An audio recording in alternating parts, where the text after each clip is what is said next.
Hello guys, this is my first video और मैं जा रही हूँ अपने नानी के घर, हाँ अपने होम टाउन में। एक्चुअली कल की मेरी ट्रेन है और मैं आज पैकिंग कर रही हूँ क्योंकि मैं कुछ भी भूल सकती हूँ।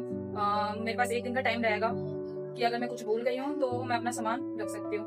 मेरा होम टाउन बनारस में है और मैं रहती हूँ दिल्ली में। मेरे मामा की बेटी की शादी है और मैं जाती नहीं क्योंकि अभी मई चल रहा है और पता है आपको कि मई में कितनी ज्यादा गर्मी पड़ती है, तो मैं जाती नहीं। बट मेरे कजन्स आ रहे हैं और आपको पता है कजन्स मीटअप के लिए किसी ना किसी को शादी करनी पड़ती है, तो बस इसलिए हम तो भाई फ्री है, अपना बैग लेंगे और सीधा चल देंगे। चलो मैं अपना बैग पैक कर लेती हूँ, फिर मैं मिलती हूँ आपको रेलवे स्टेशन पर। ये 2 जीन्स रख रही हूँ मैं अगर मुझे कहीं वैसे जाना पड़े। ये तो वेडिंग के लिए कपड़े हैं मेरे, और 2 जीन्स ये मैं रख दे रही हूँ। और ये मेरे कुछ ओवर साइज टी शर्ट्स, क्योंकि समर चल रहा है तो मैं उसमें कोई टॉप वगैरह ले नहीं जा सकती, टी शर्ट्स रख सकती हूँ। यहाँ पे मैं स्लीपर्स वगैरह सेट करूंगी। देख सकते हैं मेरी पैकिंग हो चुकी है और अब मुझे वाला बैग लेके जा रही हूँ। उसमें मेरा ये सारा सामान पाउचेस में करके रखूंगी। ये बहुत इंपॉर्टेंट है क्योंकि पता है आपको कि गर्मी बहुत ज़्यादा हो रही है। मेरा सनस्क्रीन, फेस वॉश और ये मेरा कुछ प्रोडक्ट है, मेरी वॉचेस, सारी चीज़ें मैंने कर ली है। बट कपड़े प्रेस करने हैं और मैंने ये मेरा आउटफिट है जो मैं पहन के जाऊँगी।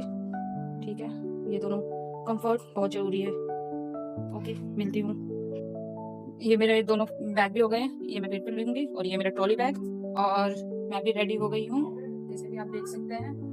ठीक है, अभी हो रहे हैं 6:30 बज चुके हैं। मैं निकलूंगी 7 बजे और ट्रेन वैसे हमारी है 9:30 के बाद। यहाँ पे ट्रैफिक बहुत होता है दिल्ली में, तो हम जल्दी निकलेंगे और मेरे मामा भी आएंगे, तो उसके अकॉर्डिंग मुझे 8 बज जाएंगे निकलते निकलते। ठीक है, A few moments later. मैंने अपनी कैब बुक कर ली थी और मैं निकल चुकी हूँ दिल्ली रेलवे स्टेशन के लिए। मैंने अपना सामान आगे ही रखा हुआ है जैसे कि आप देख सकते हैं कि मुझे कोई दिक्कत ना हो। और घर से मैं अकेले जा रही हूँ क्योंकि रेलवे स्टेशन में मेरे मामा और उनकी फैमिली मिलेगी। मैं जैसे ही बैठी थी 10 मिनट बाद में मेरे मामा और उनकी फैमिली सामने से आते हुए दिख गई और अब हम साथ में रेलवे स्टेशन के अंदर जाएंगे चेक इन करके। हम लोग प्लेटफॉर्म नंबर 5 पे आ चुके हैं। ये ट्रेन जा रही है, इसके बाद ही हमारी ट्रेन आएगी। और हमें भूख भी लग रही थी बट क्या करें, हम अंदर ही खाना खाएंगे क्योंकि ट्रेन का आने का टाइम भी हो चुका है, 10 बज चुके हैं और हम वेट कर रहे हैं। बस जैसे ही ट्रेन आती है वैसे ही चलेंगे। फाइनली हम ट्रेन के अंदर आ गए हैं और ट्रेन चल भी चुकी है। ट्रेन के अंदर आते ही सबसे पहले हमने खाना खाया और अब हम अपनी सीट चेक करने जा रहे हैं। एक्चुअली ऐसा हुआ था, हमारी टिकट कंफर्म नहीं हुई थी, एंड मौके पे कंफर्म हुई है। रात में सब सो रहे हैं और हम घूम रहे हैं क्योंकि हमारी सारी टिकटें ना अलग अलग जगह पे हो गई थी। 6 टिकटें तो S3 में थी, चलो ठीक है, बाकी एक टिकट हमारा S4 में चला गया। अब वहाँ पे भी जाके हमें चेक करना Eh, eh, eh, eh.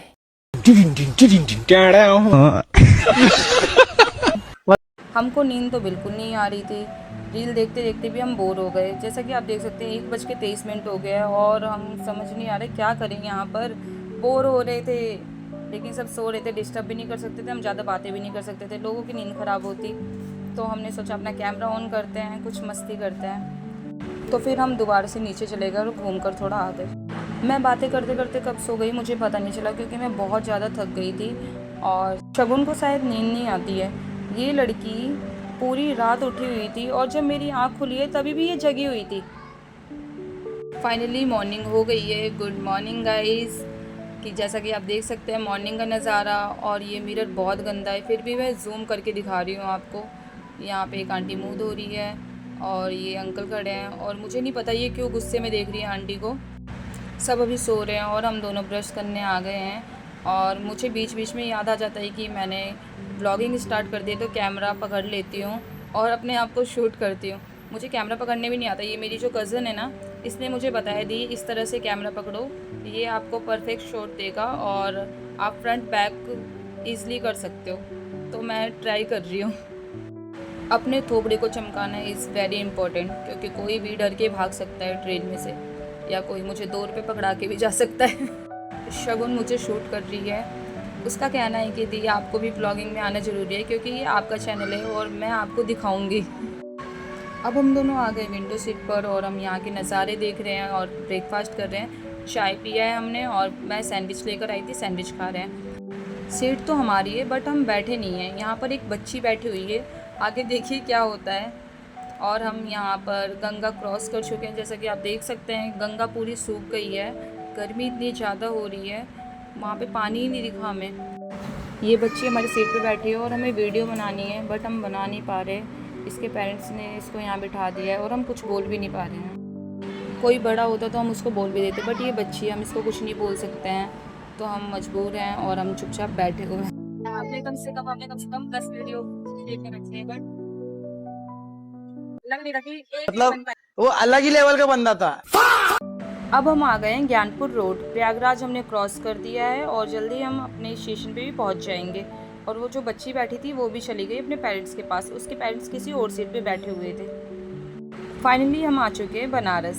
जैसा कि आप देख सकते हैं हमने सारा सामान उतार लिया है और हम चेक कर रहे हैं हम कुछ भूले तो नहीं है। जैसे कि मामी को देख सकते हो, बहुत कन्फ्यूज़न है उनके चेहरे पर। और हम बैठे हुए हैं, ये स्टेशन है, हम चेक कर रहे हैं कि हाँ सारा सामान उतर गया है, क्योंकि हमारे पास लगेज काफ़ी था, क्योंकि हम शादी में आए इस चक्कर में। पूरा स्टेशन खाली हो चुका है। जैसे हम लोग हैं, ये मेरे मामा चल के आ रहे हैं, इन्होंने गाड़ी बुक कर दी। प्राइस कम ही नहीं कर रहे थे यहाँ पे गाड़ी वाले, उनका रेट इतना ज़्यादा हाई था, 2500 3000 रुपये ऐसा तो ये किराया बता रहे थे। बट हमारे पास लगेज ज़्यादा था तो हम बस से जा नहीं सकते थे और गर्मी इतनी ज़्यादा हो रही थी, इसलिए हमने एक 7 सीटर कार बुक करी, उसमें हम जाएंगे अब और एसी भी ऑन कर लेंगे। इतनी ज़्यादा गर्मी पड़ रही है। जो मेरी सिस्टर थी उसकी तो तबीयत ख़राब हो गई स्टेशन पे पहुंचते ही। अब हमें थोड़ी राहत मिल रही है, बहुत अच्छा लग रहा है। और देख सकते हैं यहाँ पे कितना सुंदर बना रखा है, दीवारों पे पेंटिंग कितनी अच्छी की है, ये हमारी संस्कृति को दर्शाती है। एक्चुअली ऐसा है ना कि मैं कभी बनारस मंदिरों में नहीं गई हूँ, होम टाउन जाती हूँ जब किसी की शादी होती है या कोई फंक्शन होता है तभी हम आते हैं, वरना ऐसे मैं आई नहीं हूँ कभी। बट इस बार आऊँगी ज़रूर। ये मंदिर देखना है मुझे, गंगा घाट पे जाना है। और बनारस लोग इतने दूर दूर से आते हैं, हम वहीं के होके नहीं जा पाते। बट इस बार सोचा है कि हाँ इस साल नहीं तो अगले साल तक पक्का दर्शन करना है मुझे।